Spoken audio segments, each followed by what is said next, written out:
welcome to another insightful, educative, and informative episode of AAU Talks. My name is Agyemang Okyere Darko, and we have a new year, 2022, wherever you are in Africa. It's a whole new year to bring your best self, and let's help push the African continent forward. That's what we're here to do.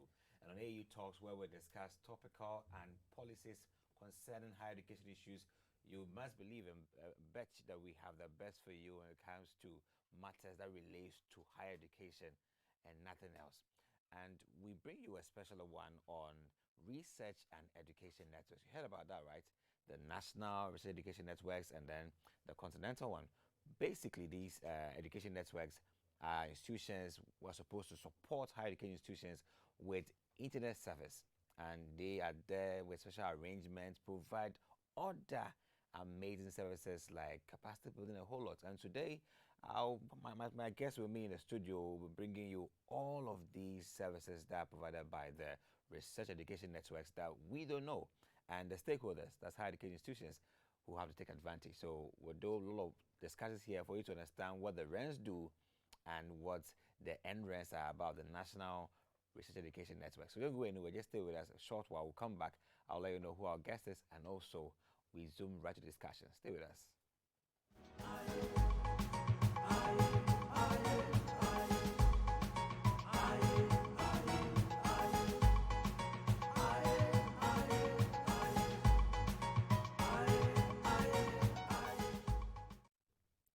So welcome back to AAU Talks. I'm Agyemang Okyere Darko, and before I went for the break, I told you about what we're discussing today. We're looking at the National Research Education Networks that are supposed to support higher education institutions with internet service and other auxiliary services to boost their growth. And with me in the studio to discuss it is the Senior IT Officer at the Association of African Investors, Mr. Abednego Corletey.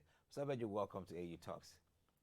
Thank you very much. It's been a while we had you here. And yes. We're glad finally he's with us. And we're moving straight to the top. But before we even start, I mean, you've been a very passionate advocate of open access and repository creating and also knowledge management. How has it been so far, championing this cause? Well, we make progress, one step forward, two steps backwards. It's been a challenge, but I think AAU would, now we are getting more partners who are coming on board to help drive that agenda. COVID has taught us a lot of things. Now people are beginning to appreciate the need to have content that is relevant for Africa, that is going to be housed in Africa, that is going to be available for Africans to use. COVID has made us see that we cannot always have the face-to-face engagement. There must be repositories where our knowledge is kept and people can access those and use them wherever they are, whether restricted by COVID or not. And people must also understand that research must be available to the common man on the street. I used to say this because they cannot go to school does not mean they must not have knowledge or information to act. So we are also pushing for that. So research will become more accessible by the common man on the street. And interestingly, let me say this, Egypt has gone ahead and established a knowledge bank for the country. Yes. Now, if you look at Egypt in the rankings or the 100 best universities, it used to be South Africa, South Africa, South Africa. Now Egypt is the leading country with, for the first 100 universities, Egypt has over 22 institutions appearing. Great. 100 universities out of 54 countries. Egypt has 22 of those institutions because the knowledge bank is making their information and research openly available. People are accessing, and the more people access, the more your visibility is improved. Great. So under the same light, I think we now have to move to the main reason we're here. So the National Research Education Networks in the space, giving us the exposure within the African continent, so international, going national, international with higher education under the help of the NRENs. But let's understand a little bit about the NRENs. What are these NRENs? All right. So let me just use try to be the common man and use the common man language to try to explain.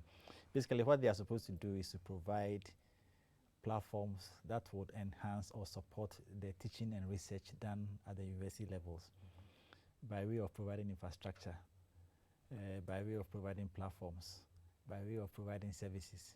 So the NRENs are supposed to help the universities have access to internet, for instance, at a very affordable price.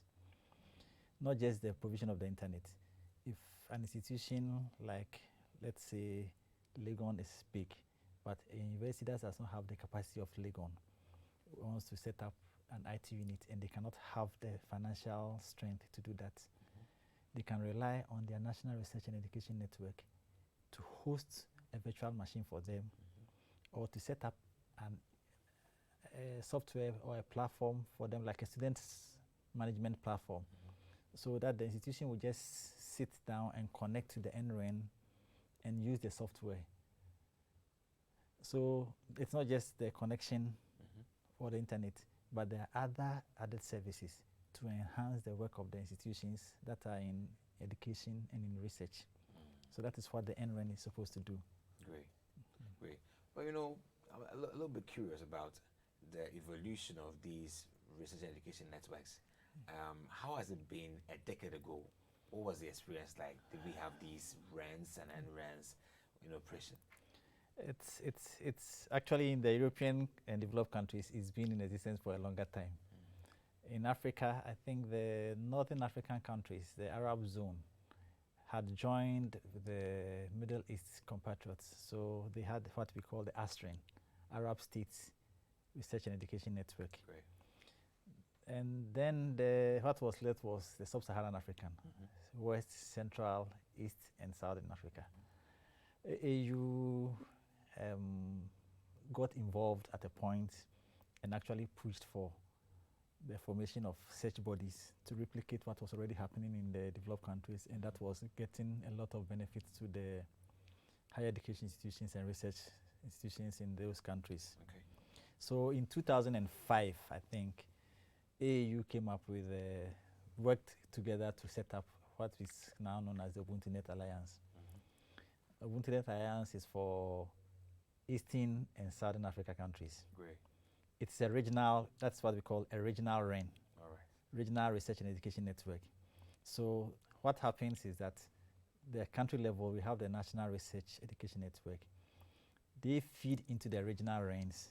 So the regional REN for East and Southern Africa, that is UbuntuNet Alliance, now sort of sells services to the national bodies. Southern Yes, countries. national care. So if you go to their site, you will see the list there, a lot of national research works. The TENET, KENET, Somali REN, SWADREN, they are all listed there. Great. Then in Southern and Central and Western Africa, AAU later also came up around 2006 with the formation of WACREN, which is West and Central Research Education Network. Okay. So it's West Africa and Central Africa, also under that regional REN known as WACREN. Yeah. So that is how they form. And that is how, I'll say briefly, the evolution that had come up. So from 2005, 2006 up to now, those regional RENs have been there. Other national RENs have also been formed. Some are struggling. We have them in various stages. Some are in full flight. Some are in full flight. Some are dancing along the road. You know, we would live the reasons why some of them are just going around in circles for another time. I know you want to know what's happening with these national research and education networks and why they're not really being significant where they are. But for the sake of today's discussion, we would want to educate everyone about the essence of the national research and education networks. So basically, what has a typical NREN got to offer to who are its stakeholders? All right. So if you want to talk about that, I think we will not end today. We can do that for a whole year. Okay. Because the services offered by the NRENs has also evolved over the years. Okay. As and when the need comes up and they think they can step into the space, they come up with services. When COVID came up, One of the things I remember, WACREN, which is the original REN, started offering to members as the NRENs, was the provision of Zoom services. So they could do the things that we have been doing under Zoom. You see, so in that case, it's an NREN sort of service that is rendered to the universities. So that instead of going to buy that platform to be able to engage your students from a commercial provider, you go to the NREN, it will come at a cheaper rate. That is just one of the services that came up during this COVID era. Okay. There are people who are paying for services, for instance, from private sector developers for student management. The various universities, we see them. They have their private portals. You buy a PIN, and then you go online and apply for admission. Then they use that same platform to try to manage you and all those things. The NRENs can provide such services also for you without paying for that commercial price you are paying. That is just one. In fact, there are a lot of services, like I'm saying. If you want to talk about them, we will not end today. So probably we'll talk about a few of them. A little bit. We will talk one of the beneficiaries. So it's the institution one, the faculty members, the lecturers, the researchers, they also benefit. Then the third group of people will be the students, because if those services are available for the students, they also tend to benefit.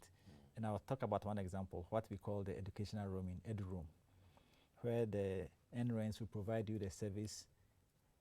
So once you are a member of EduRoam and you are given a credential as a student, when you move from, for instance, University of Ghana, you travel outside and go to Tunisia, to Zimbabwe, to wherever, and they go into an institution that is also a member of the EduRoam consortium. You just walk in there with your laptop or whatever you need to do. Sit down and log in using your credentials that was given to you at Legon. It will identify you and allow you to use their internet services and do your research work.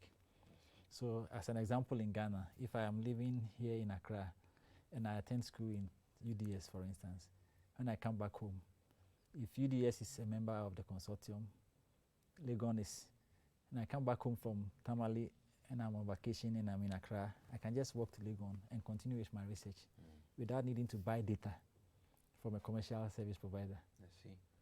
So that is just one of the benefits also from being a member of a consortium of EduRoam, and that is service coming from the NREN.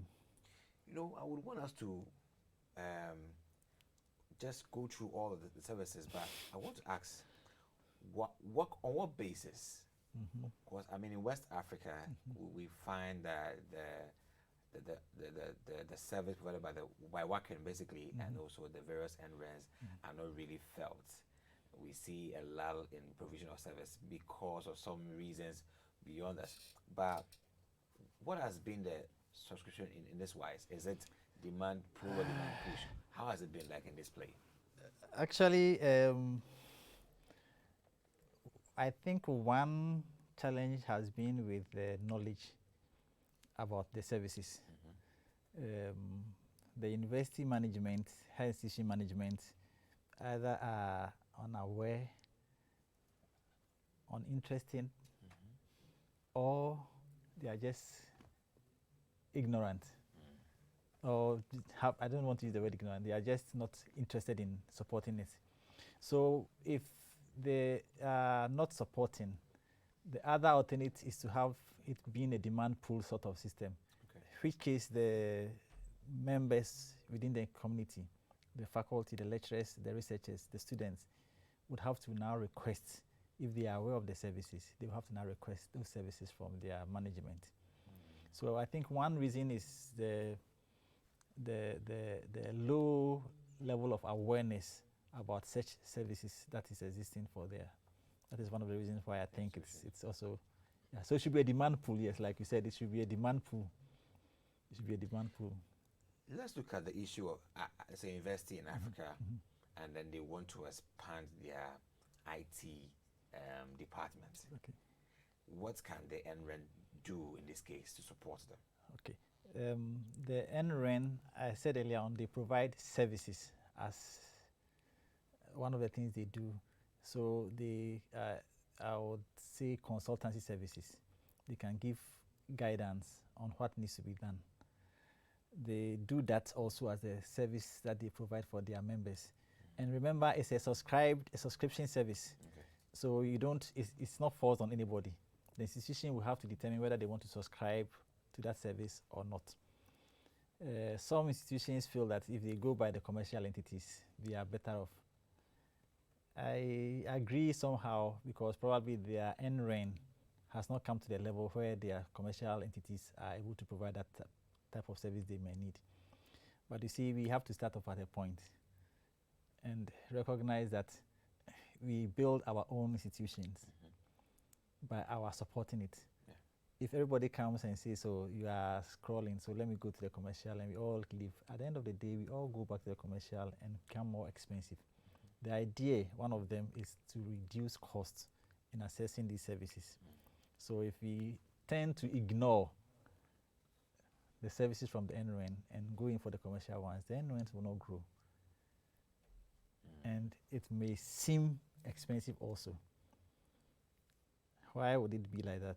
Because if I provide a service for 10 people at 10 Ghana cedis, and I have 50 people accessing that same service, the 10 Ghana cedi price will now have to be shared by the 50 people, which makes it cheaper. And so that is where the reason comes in why they need to all come on board. But if they don't allow the 50 people to come on board and only one person has to pay for that 10 cedis, then it becomes huge. Is it the point? Sure. Sure. So stay with us for more insight about the National Research and Education Networks in Africa and how they are supporting and making education go global, Africa to the world. Just stay with us, we'll break more.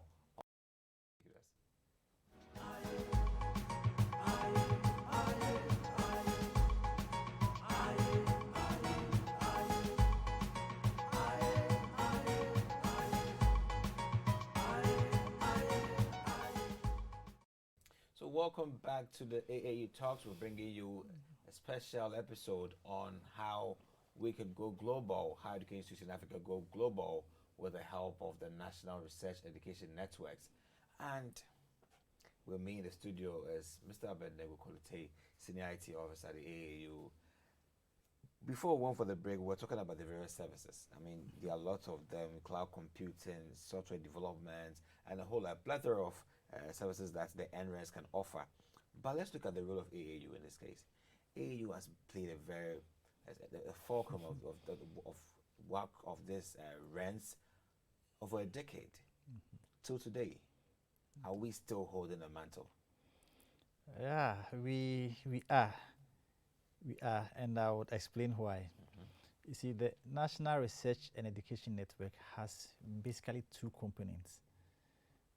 The component that deals with the infrastructure and its development.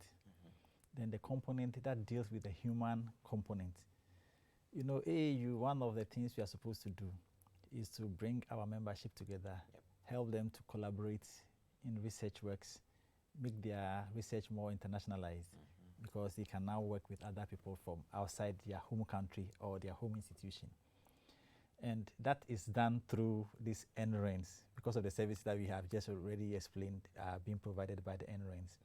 So AAU, we have the two aspects. We are looking at supporting the development of the infrastructure, but more importantly, we are also making sure that our members are able to access these services and use them, so they can collaborate and do more research. They can create synergy among themselves and use the little resources that we have available to carry out more research. Because if we don't do the collaborative research sort of thing, and each country, we are doing malaria in Ghana, malaria research in Ghana, we are doing malaria research in Togo, we are doing malaria research in Benin, Nigeria, all the countries across the West Coast, we are all doing research because we have been able to access funding. You realize that if we are putting all that funds together, we could do one good job on malaria research. And then we can use some other parts of that same funding to do other things. But because we are repeating it independently, because there's no collaboration, because there's no network for the scientists or the researchers to work together, We lose our efficiency. Yes. So AAU is still there. That is the platform we are providing. And so once we are helping build the infrastructure, we are also alerting our independent or individual institutions to know that these services are available. Please use them. Use them to collaborate in the research you are doing. Use them to can help expand the way people are accessing education. Use them so that we can help people to learn about the things you have done. So AAU is still in there. AAU is still in there, although it looks like if we are quiet. We normally work underground and we build collaboration, we build teams, we put up research bodies together. So we are still in there, very much alive. I was about to ask, how successful have you been? How successful has AAU been in bringing institutions together and also creating awareness on the significance of the RENs towards their development? It's difficult to actually do the assessment. You know, one of the challenges with some of these things, let me digress a little and then you understand. You see, the CEOs of the institutions, they change. They change consistently, some by political, some by end of service, some by other appointments. And so when they have to leave office, what type of handing over notes do they give? They might have this knowledge, but do they put that knowledge in the handing over note so that whoever takes up from them is able to continue in that same space? You see the point? So it looks as if you do a training, then you do advocacy, then you have to go back and do the same advocacy in the next year, in the next 2 years. So at the end of the day, you are like one step forward, 2 steps backwards. And it's because some of these things keep changing. The people who get to know the information, they keep changing, they move on, and then there's no mention of them, those things in their handing over notes.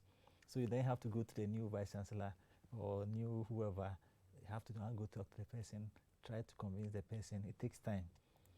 You see the point? So that's one of the things. So I used to say that the RENs, for instance, must be very strong RENs, because then when they are very strong like they should be and they are on their feet, most of these things, when the vice chancellor comes, they know about the service already. At the time they were either a lecturer or a student, they have heard about that service.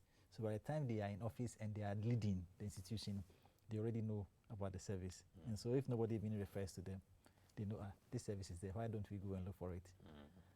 You get the point? Great. So, but until that is done, you will have these challenges. What do you think lecturers or academic workers in institutions are missing without the effect of the RENs on their campuses? Plenty. Say something about maybe you there. You may feel like, that you're losing out. Go get your REN working. There are a lot of things. You see, let me give you an example. There's something we call HPCs, high processing computing centers that the institution can set up. Okay. It's a lot of money, huge capital. It's not every institution that can set up. If you are in Ghana, for instance, I know Tech, KNUST, they have something like that. So if I'm in the field of genomics, where I need that much power, I'm in the field of aeronautics, whatever, and I need to have high computing power, and my institution cannot provide that one. If the REN is functional, and we have that collaboration between my institution and Tech, it's just a matter of me sitting in at my institution. I don't need to travel to Tech. I don't need to send data for analysis to Tech. I sit behind my PC, just like you're sitting here.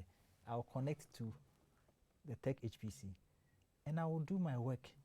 There are scientists in Africa who have to send their data outside of Africa to have it analyzed and returned back to them. When we could have done that from within Africa without actually sending it outside and paying anything.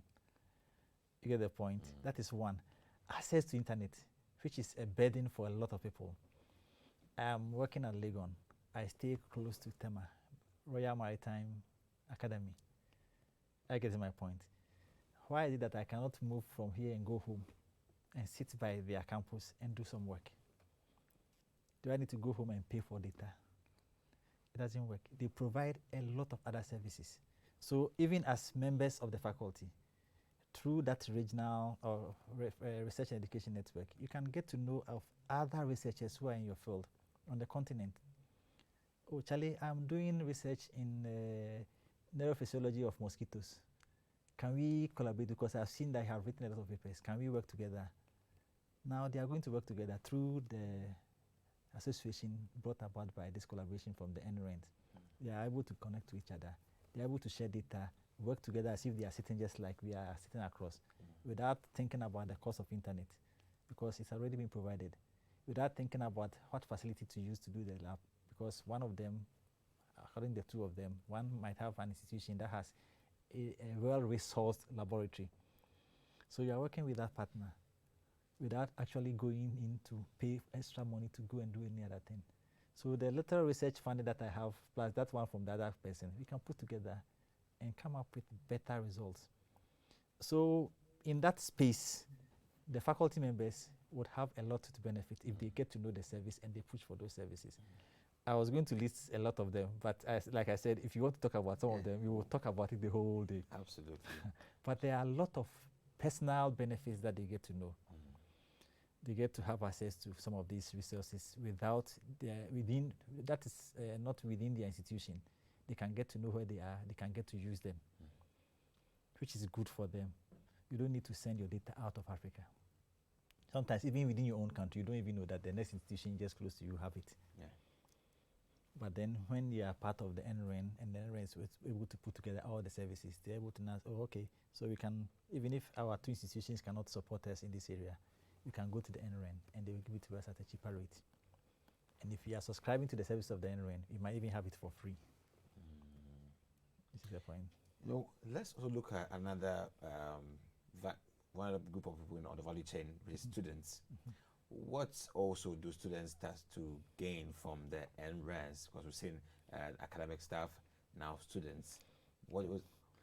I was actually going to talk to that, even about the faculty. You see, one of the services, for instance, that some of the NRENs want to provide for students in the IT area is to provide internships for them, or to provide capacity building workshops for students in the area of IT, networking, troubleshooting, security of the internet. There are services that NRENs are providing to the institutions. And sometimes they offer it for free.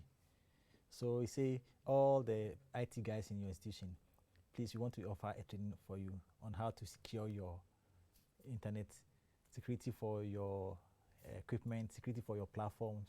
And so they come in there and do that. So if you're a student and such a training is given you, now this is from off theory. Now you are practicalizing it. You get the point. You get to understand it practically because it's a hands-on sort of training that they give you. At the end of the day, you have gained something which is not part of your normal coursework. When you go outside, you have practical experience now. You can put on your CV. You get the point? Sure. You have gained something out of the normal theory thing that you do. Now you have been given training by a recognized body. And note that the NRENs are recognized bodies. So when you have a certificate that says that I got trained on internet security by my NREN, it adds weight to your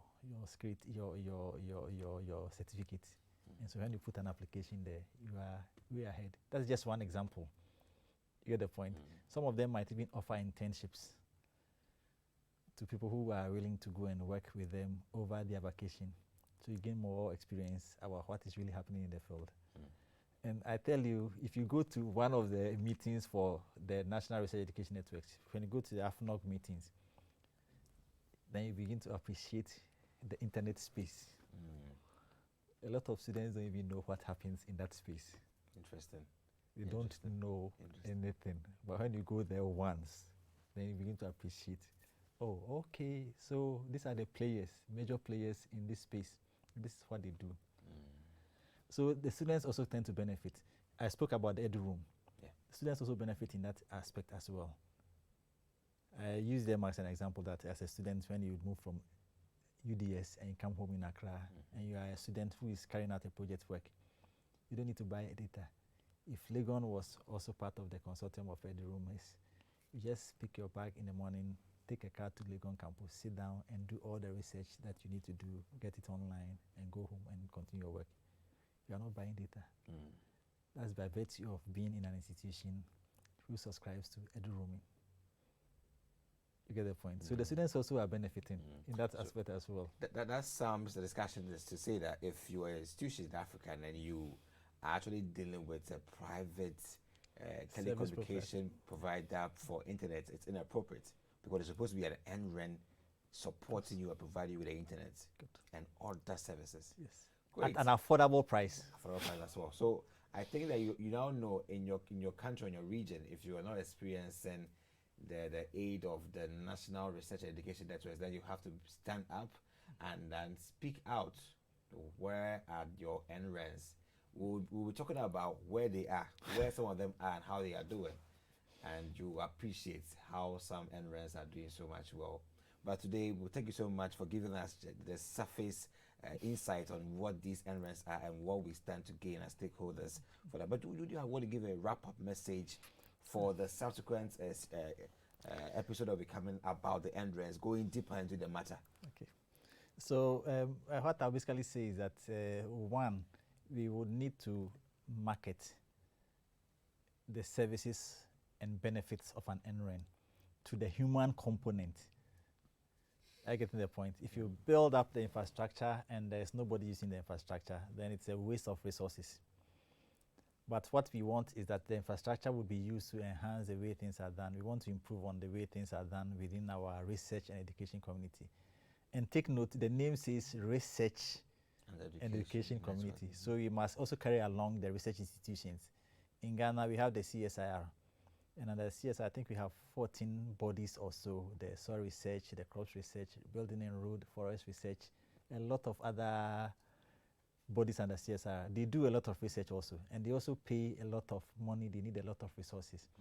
And so NREN also covers them. So we must advocate for or market the services that the NRENs would have for them, to them. And then we now create the demand from their side. If they begin to demand for those services and they subscribe first, then the NRENs will be strengthened, because then there will be funding for them to also expand their market. So we are going to have to talk to those ones. So I think one of the areas we have to look at will be how to market the services of the NREN to all the academic and research institutions. Then we need to push them to subscribe. So actually, it's not free.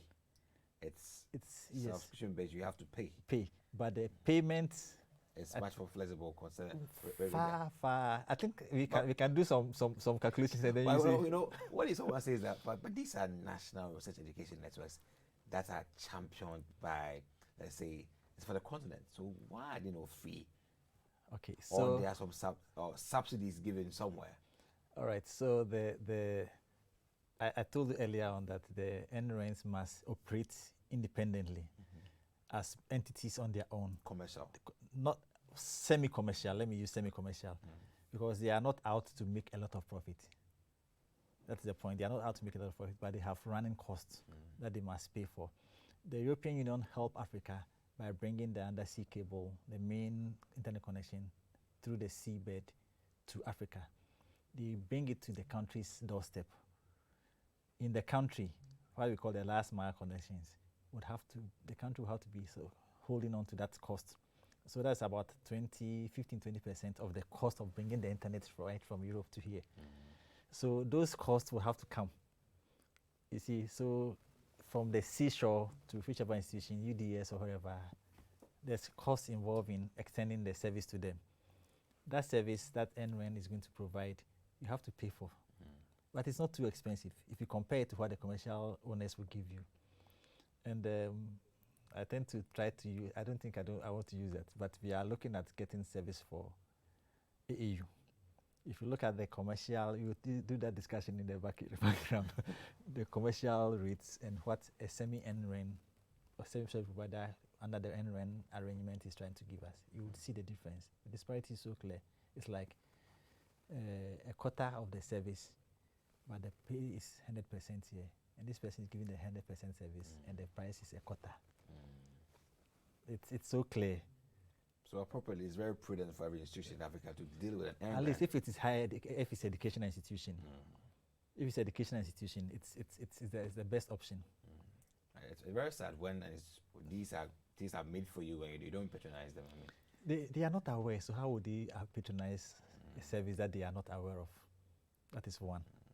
So the marketing would have to be more strengthened, and I don't know how we are able to take out the situation where handover notes are not are given and they are not mentioned. And we come back to that cycle of every time starting from scratch again. That is one of the most difficult things. We have to find a way to come up to stop. I'm wondering how marketing will go.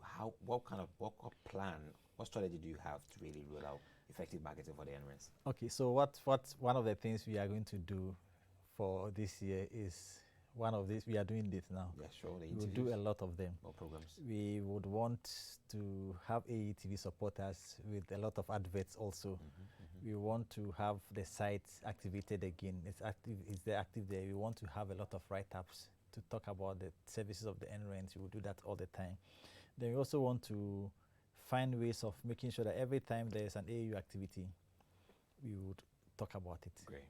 Great. The Urgings newsletter that is issued every month, we will also find a way to make sure that we consistently remind the at least, if not the vice chancellors, the deputy vice chancellors in charge of academic and research, because they are the ones who are going to lead in expanding those services within their institutions, disseminating information about it so that their research community, their student community can benefit from the services. So we are going to do a lot, but we will need the services and support of AAU TV. We're with you, 100%. So this is where we have to end our interview. We're out of time, but I believe you really see the need for us to revamp the efforts of these NRENs to support higher education institutions in education and their research as well. So just stay with us for our subsequent episodes on NRENs and how we can expand into the challenges, the prospects, and also the success of the NRENs throughout its inception. Stay with us for more of our programs. My name is Agyemang Okyere Darko. I'll see you with Mr. Abednego on the NRENs and how they can help support higher education institutions in Africa in their growth. So stay with us for more of our programs and have a nice day. Bye.